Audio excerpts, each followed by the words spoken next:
essa é a primeira maneira, você vender diretamente para o governo com a sua empresa. Essa é a maneira mais tradicional, digamos assim, a mais fácil de você identificar, mas não é a única. Existem outras maneiras. Outra maneira que você tem de trabalhar dentro desse mercado das licitações é sendo um consultor, assim como a Magna. A Magna, ela é uma empresa de assessoria, consultoria e agora treinamento também, mas ela começou sendo só assessoria e consultoria e durante muitos anos foi só isso e nos trouxe até onde estamos hoje. Por quê? A assessoria, eu vou ser um intermediador, eu vou ser o elo entre a administração pública e uma empresa grande ou uma empresa que não tem o departamento de vendas para o governo. Então, vamos lá. Imagina você que o cara que você conhece aí na sua cidade, na sua rua, sei lá, tem uma empresa, só que ele ainda não vende para o governo. Você pode chegar para ele e falar, olha fulano, eu gostaria de tentar, vamos fazer uma parceria onde eu te ajudo a vender para o governo e a gente cobra por isso, a gente fecha uma parceria, ou você me paga um valor fixo, ou você me cobra, me dá uma comissão do que eu vender, enfim. O mais importante é você entender qual que é a sua função. A sua função é ser o departamento de licitações daquela empresa, só que fora da empresa. Assim como algumas empresas terceirizam muitas das vezes o RH, terceirizam a contabilidade, pode também terceirizar a área de licitações. E você, como consultor, tendo uma empresa, né, um analista, uma assessoria, uma consultoria em licitações, você vai ser esse departamento fora da empresa dele, beleza? E a outra maneira que você tem de também trabalhar dentro desse mercado é sendo um analista. O analista é aquele cara que trabalha dentro de uma empresa CLT, numa vaga de analista de licitação. Geralmente ele está no departamento que, dependendo da empresa, ele não faz só isso, né? Ele faz as licitações também, mas ele acaba cuidando, às vezes, sei lá, às vezes dos despachos, ele recebe os empenhos e entra em contato com o fornecedor. Ele é um cara dentro da empresa, ele é um interno na empresa, CLT, tem hora para entrar, tem hora para sair, férias, 13º. Ele é um empregado, um funcionário da empresa que trabalha dentro da área de licitações. E acredite, tem muita vaga nessa área, porque não é todo mundo que tem um conhecimento bom para dentro do mercado das licitações. Então, a empresa que já vende para o governo, ela sempre está em busca desse pessoal, tá bom? Então vamos lá. Essas são as 3 maneiras básicas. Você vendendo diretamente para o governo, você sendo um assessor ou um consultor, assim como a Magna, e você ser um analista, que é um CLT dentro da empresa. Beleza? Dito isso, tem o lado bom e o lado ruim de cada um desses lados, de cada uma dessas opções. Não existe certo ou errado. Você que está começando agora, entenda, tem o perfil que mais se adequa à sua realidade. Não existe um caminho certo ou um caminho errado para você trilhar. Eu vou tentar trazer para vocês aqui qual que é o lado bom e qual que é o lado ruim de cada um desses pontos, né? Cada uma dessas escolhas. Se você vai atuar com a sua empresa, tem um lado bom e um lado ruim. Se você vai atuar sendo um assessor tem um lado bom e um lado ruim. Se você vai ser um analista, tem um lado bom e tem um lado ruim também, beleza? Então vamos lá. A primeira dela, se você é aquele empresário que vem diretamente para o governo, você vai precisar de capital de giro muitas das vezes. Dá para começar sem capital, Serra? Dá. Inclusive eu já fiz aqui alguns vídeos explicando como que você trabalha sem capital. Mas fato é que se você já tiver o capital, sua vida é um pouquinho mais fácil para você conseguir comprar o produto, entregar, você não fica na mão de poucos fornecedores, você tem uma gama maior de fornecedor, porque você precisa pagando, qualquer um te vende, né? Agora, boletando isso ou fazendo para daqui tantos dias não são todos, então você tem uma gama maior de fornecedores se você tiver capital de giro. Então, para você que quer vender diretamente para o governo, é bom você pensar em ter um capital de giro. Pode não começar com, mas você vai precisar dele, beleza? E o ponto bom, claro, é que o lucro ele é maior. O lucro maior fica para você. Você é o cara que pegou o capital, você que está lá correndo risco de modo geral. Então, claro, você tem uma margem de lucro maior, beleza? Então, você que vende para o governo diretamente, você tem uma margem maior. Esse é o ponto positivo. Em contrapartida, você vai precisar de um capital de giro aí, nem que seja a médio prazo, tá bom? Consultor em licitação, como eu falei, ele vai ser o elo entre uma empresa e a administração pública. Ele vai assessorar. Lado bom, você precisa, vou falar o lado que você precisa de uma certa atenção, pelo menos, né? Você tem que ter o conhecimento suficiente para você atender o seu cliente. você não pode saber menos do que ele. Ele não pode vir com uma pergunta para você e você não souber responder. Ou se você não souber, você tem que ter mecanismos para conseguir a resposta. Ter pessoas que você conheça, ter instrumentos para você buscar essa resposta, beleza? Então, o consultor, ele é um cara que ele precisa muito de conhecimento. E é um conhecimento constante, busca constante por conhecimento, beleza? Não dá para ele ficar apenas com conhecimento básico, conhecimento gratuito, alguma coisa assim na internet. Ele vai ter que fazer uma capacitação, ele vai ter que ler bastante, ele vai ter que ser aquele especialista mesmo na área. Não dá para ficar com conhecimento raso no assunto porque você vive daquilo. É igual você chegar por falar, vou contratar um mecânico, mas é um mecânico que não entende muito. Você vai querer contratar outro, tá? A sua função é aquela, o mecânico vive de arrumar carros. Se ele não entende muito de carros, não dá para falar que ele é mecânico. Ou até dá, mas talvez não dê para cobrar por isso. Você pode ter um amigo aí que mexe no seu carro e que arruma de vez em quando. Mas, para quando você precisa de um problema sério que vai resolver, provavelmente você vai levar num mecânico que tem um conhecimento maior que ele, beleza? Não dá para ser um curioso e falar que é consultor. Você tem que realmente saber o que está falando. Show de bola? E o ponto bom, claro, você não precisa de um capital para começar.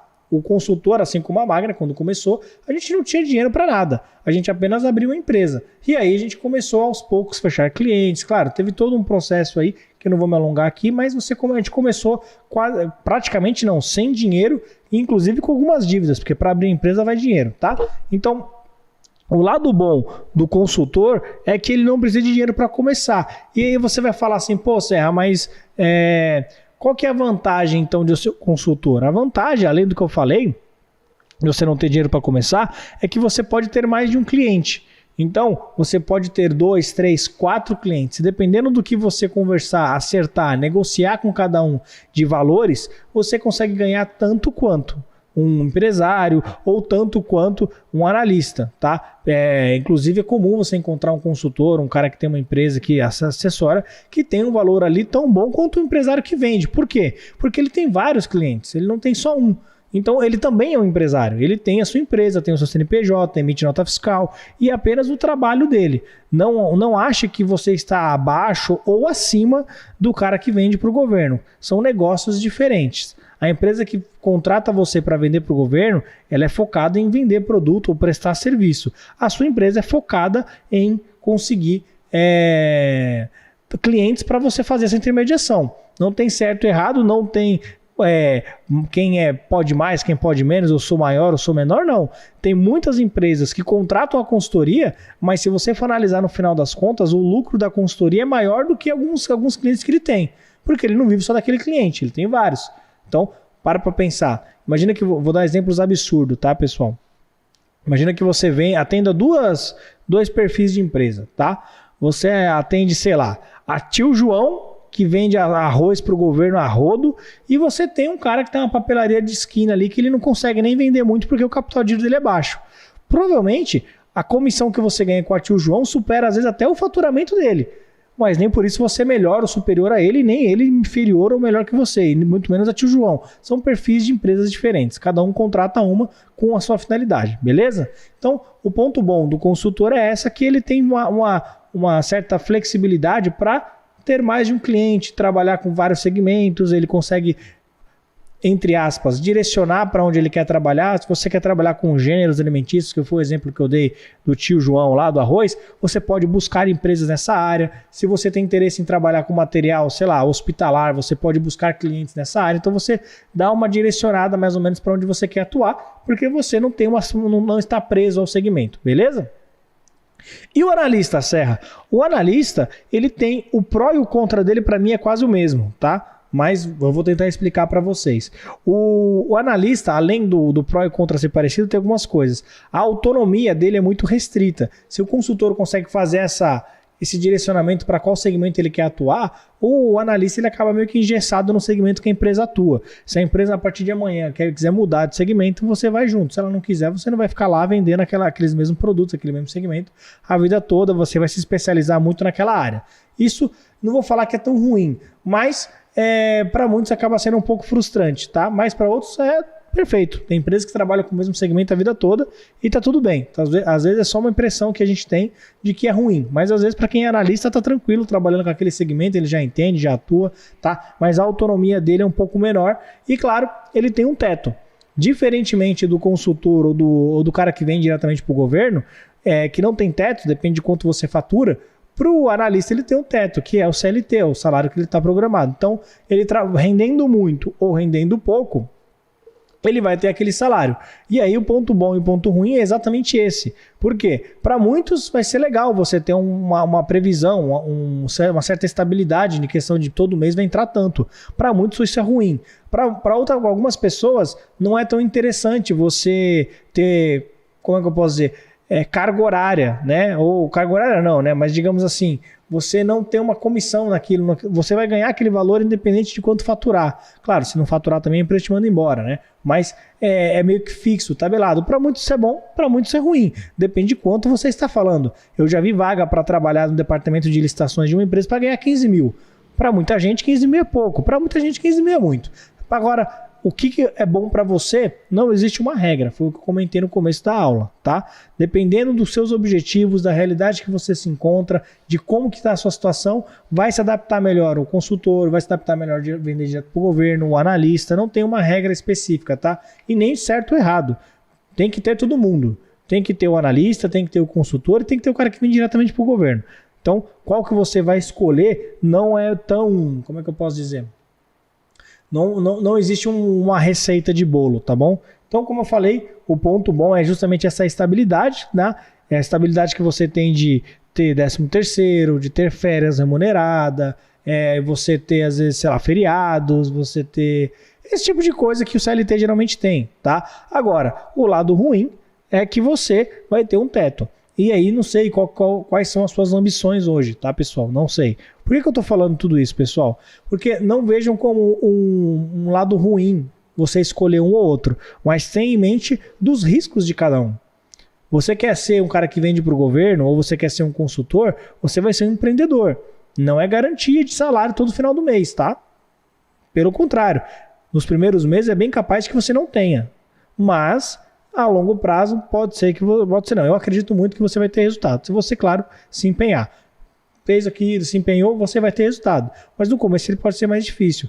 O consultor ou analista pode ter uma vida um pouco mais tranquila, principalmente no começo, né? Questão de salário garantido, 13º, férias, feriado. Mas se não for um problema para você, você vai ter aquele teto ali que é ajustado no seu salário, beleza? O fato de você não ter dinheiro hoje, você já deve ter visto que não é um empecilho para você começar nesse mercado. Dá para você começar sendo um analista ou sendo um consultor, tá? Então, como que você vai começar vai depender muito da sua situação atual. Tem pessoas que estão numa condição melhor, tem pessoas que estão numa condição não tão favorecida, que prefere, como a Magna estava no começo, não tinha dinheiro para começar a vender para o governo, então precisou começar com a consultoria, era o que a gente sabia fazer, falou, vamos focar no que a gente entende, que é a licitação, e vamos vender esse serviço para a galera que está querendo vender para o governo. E foi tudo certo, deu tudo certo. Deu tão certo que a gente depois abriu a Império, que é para vender diretamente para o governo. Por quê? Era o que a gente já queria, digamos assim. Não que a gente não goste da consultoria. Acho muito legal a consultoria. Só que eu quero vender com a minha própria empresa. Antigamente eu não tinha capital, hoje eu já tenho, dá para vender. Claro, não é um capital também infinito. É um capital bem finito, tem a margem de lucro, capital de giro ali. São outras dificuldades, outros desafios, né? Mas cada um tem o seu retorno e compensa sim. O que você não pode fazer é não entrar no mercado achando que vai ser, eu não tenho dinheiro, não dá para entrar. Dá sim. Então, basta você escolher uma dessas opções aqui que eu falei para vocês, beleza?